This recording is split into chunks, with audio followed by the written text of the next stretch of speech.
Hey, how's it going out there, everybody? Hope everybody's having a great day. Welcome to the channel. I'm your host, Cash, and this is Weekly Recap. What is Weekly Recap? Well, I'm an owner-operator going over a week of running. I am leased to an 80/20 split carrier. Don't really talk about the carrier. You just got to do that on research for you. I go over my loads, what I did, why I did it, a little strategy maybe for you, things like that. I'll go over. I don't talk about truck payment, insurance, and taxes. Those are all your things you'll have to figure out for yourself. And other than that, we go over the week, we talk about everything. And at the end, you'll hear me say, this is the money left to do what I have to do with.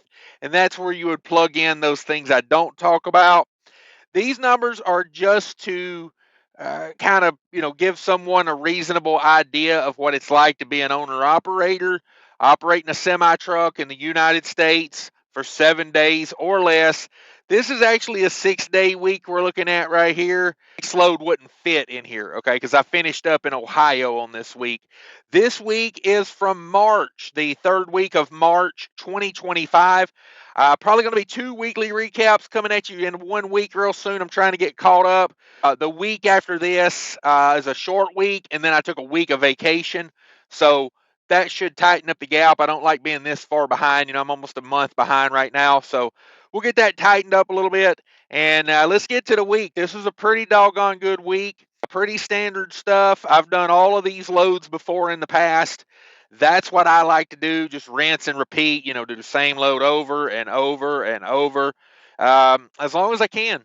So there's no, there's no thrill of, finding a good load on the load board or anything like that for me. It's just, let's just continue to do the same things over and over.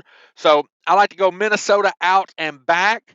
And this week is a week leading up to me going on vacation. So I put in a little extra. I went down to Florida, Minnesota to Florida, first load of the week. 98 empty miles, 1365 loaded miles, 1463 total. And that load was negative 10 degrees, 38,000 pounds, and it paid 45.75. And I've done that load many times now. I'm starting to like that load. And then that finaled out on a Friday night. That was one of the reasons it paid a little better, because of the Friday night, ending. But I did pretty good over the weekend. I got a load out of Florida to Georgia, which it don't pay the greatest, but it's more of a move than anything.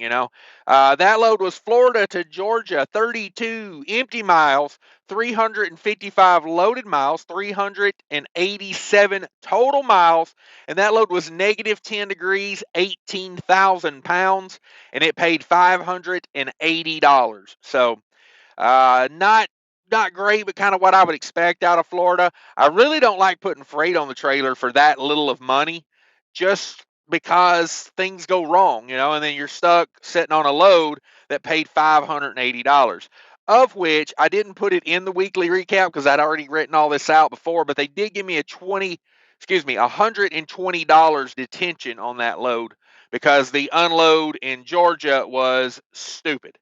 So, and that's the way it always works for me on a non-paying backhaul type load. That's where I always end up on the BS. You know what I mean? So that's not a bad load. I don't mind those. It's like a bakery load, frozen bread, but it goes to Cisco Atlanta. And if anybody does reefer work and you hear Cisco Atlanta, you instantly feel heartburn and regret. um, so it's one of the worst Cisco's in the world for me, because one of the worst deliveries anywhere, really. They've got 2 entrance gates, and they both stay backed up down the street all day. On this particular load, I had I believe it was a 6 or 7 a.m. I think it was 7 a.m. I had a 7 a.m. appointment time. So I showed up for about 6:30, and I was literally 40 trucks back on the gate. I mean, they were backed up all the way down the street. They have a Cisco employee that comes out there and like directs traffic. That's how bad it is. I just don't understand Cisco. You got more money than God, and you can't do anything about these old facilities. You know, that Cisco Atlanta building, just the way it's set up, I'm going to say probably built in the 50s, maybe. I mean, it looks like an old place, but um, once you get to the gate, it's not so bad. There's a lot of room to work. There's, this, that, and the other, but it's just getting to the gate. So 7 o'clock appointment, I didn't get to the gate until 10 o'clock in the morning. Of course, they don't consider you late there because, it takes 3 hours to get from the end of the line to the gate. And then another 3 hours to get unloaded. So yeah, I was there for 7, 8 hours, it seemed like, that day.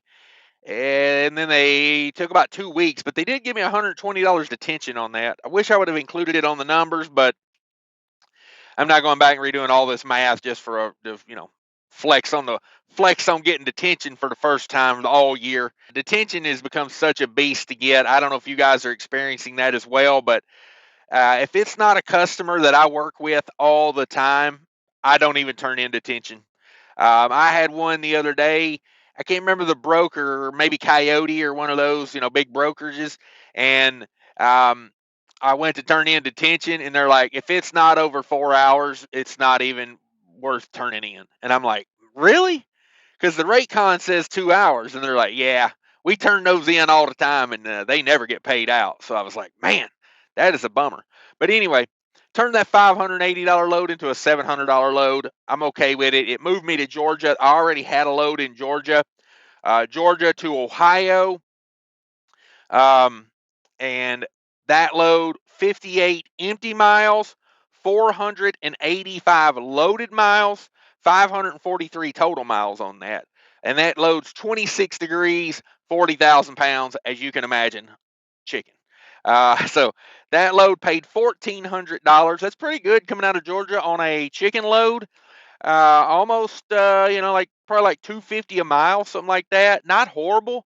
That load does not require a washout afterwards. It goes to a store warehouse, and it's like packaged meat ready to like just go straight on the shelf.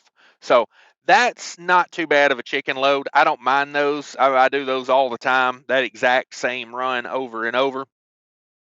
And it just it's a bummer getting loaded there because it takes forever to get loaded. But once you get loaded, you're making good money, on all miles. So I don't mind that one. I'll keep doing that one. And that was the week. That was 6 days. I did do another load before I went home, but it was a 2-day run, which would have made this 8 days. And that's not what this is. It's called weekly recap, not week and a day recap. Just my opinion. See, I'm not trying to flex on these numbers. See, that's the thing.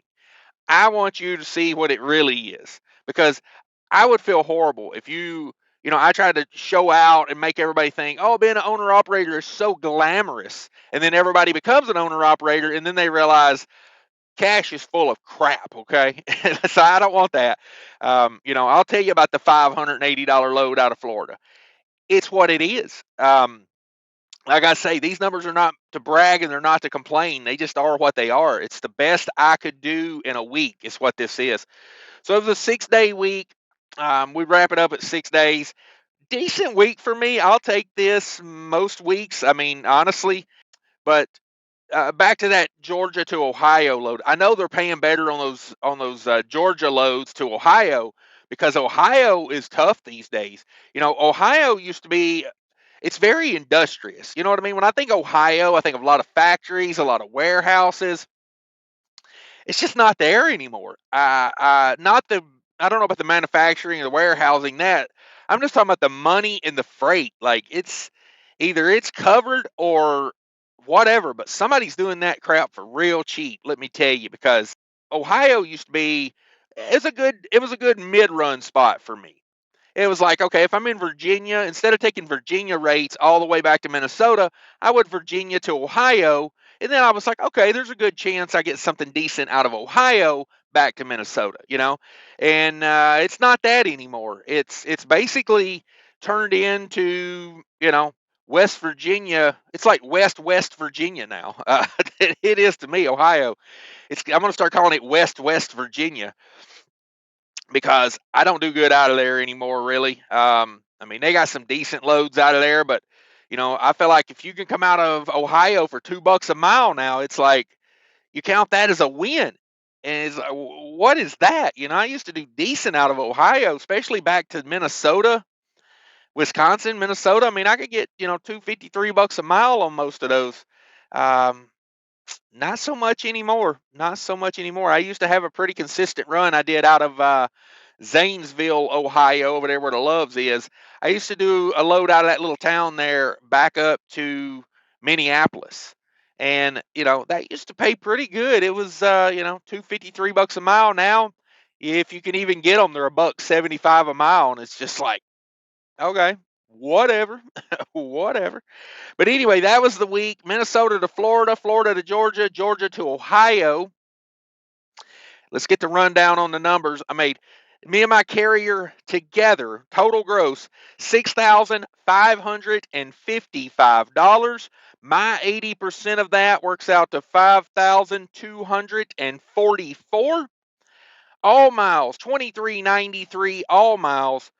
2205 loaded miles, 188 empty miles. That's 8% deadhead for the week. Really good considering I went to Florida. Most of the time, I know a lot of people wouldn't have took that Florida load, but the way I look at it is, even at $580 on 387 miles, I'm probably profitable on that. I'd have to go back and run the numbers on it, but it was a light load.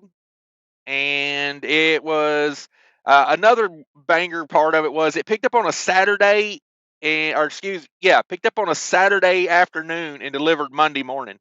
So, I would have been deadheading out of Florida for the weekend anyway. So, I count that as a win. It's a blessing. It was $700 after the detention. It didn't hurt me sitting there all day because the Georgia load picked up at night. It's okay. Let's talk about rate per mile now. 274 all miles, 219 my 80% per mile, and 297 for a loaded mile. So still hanging in there, not bad. It's what it is. $890 on diesel. Let's go over these variable costs now. $890 on diesel. If you're spending too much on diesel, hang around to the end of the video. I've got a solution for you there.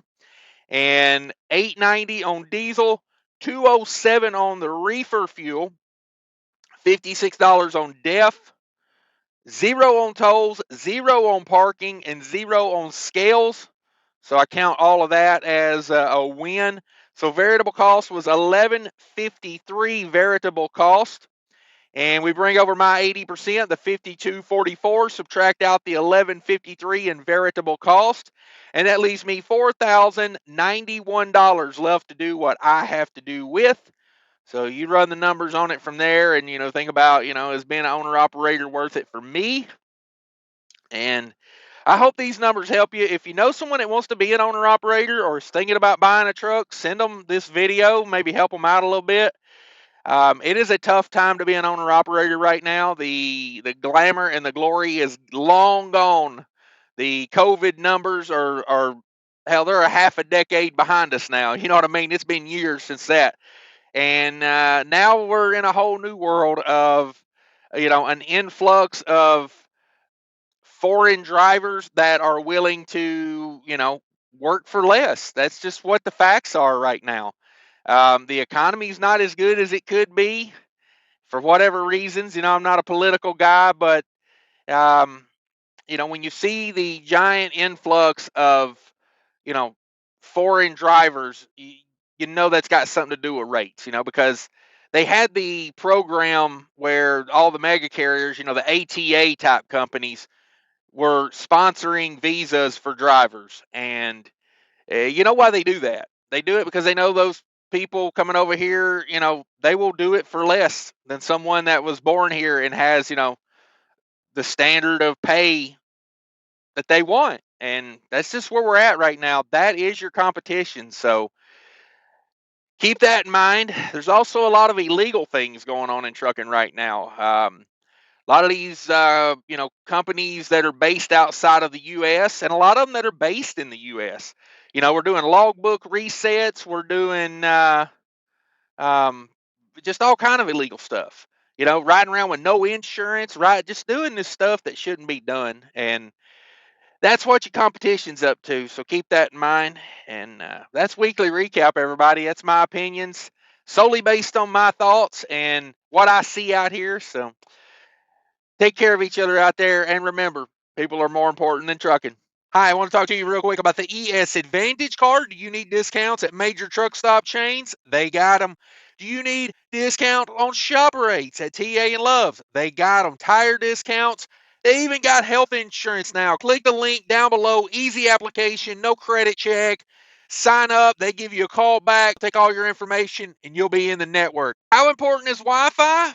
Very important. That's why I use Nomad Internet in my truck. Yes, sir. This is a Wi-Fi modem that you put in your truck. Check them out. Links below. This thing gets signal when my phone will not. So if you're ever stuck at that truck stop with no signal, you'll wish you had some Nomad in your truck.